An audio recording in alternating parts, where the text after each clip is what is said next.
Good morning friend, কেমন আছো? আশা করি খুব ভালো আছো। Welcome back to my channel. আমিও খুব ভালো আছি। আজ সকাল থেকে আমার একদমই ভালো লাগছে না, খালি মনে হচ্ছে শুয়ে থাকি। শরীরটাও ভালো নেই।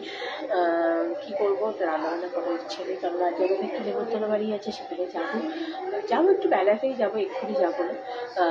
ছেলে পড়াশোনা করছে, দেখো ছেলে পড়াশোনা করছে। আমিও একটুখানি ভাবছি যে স্নান টান করবো। পুজো মা করে নিয়েছে অলরেডি, তো আমি স্নান টান করবো। তাই জন্য ঘরে টুকিটাকি কিছু কাজ আছে, ওগুলো করে নিই। করে নেবার পর তারপরে স্নান টান করবো, করে টোরে তারপরে নেমন্তন্ন বাড়ি যাবো অ্যাজ ইউজুয়াল। আর ছেলে তো আজকে খেলা আছে, খেলতে যাবে। ছেলে কী খাবে জানি না, মা কী রান্না করেছে তাও জানি না। ওর জন্য কিছু একটা করবে, তাই জন্য আমি একটু ঘুরে ঘুরে ভালো চা খেলাম, একটু মাথাটা ধরে আছে, মুখটা ভালো নেই, ওই জন্য চা খেলাম। তারপরে আমি একটুখানি এ করবো, পড়াশোনা করছে, এদিক ওদিক করছি, ছেলেও পড়াশোনা করছে।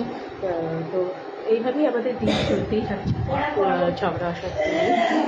তো তোমাদের কাছে যদি ভালো লেগে থাকে, লাইক কমেন্ট শেয়ার প্লিজ করে দিও। Tata, by.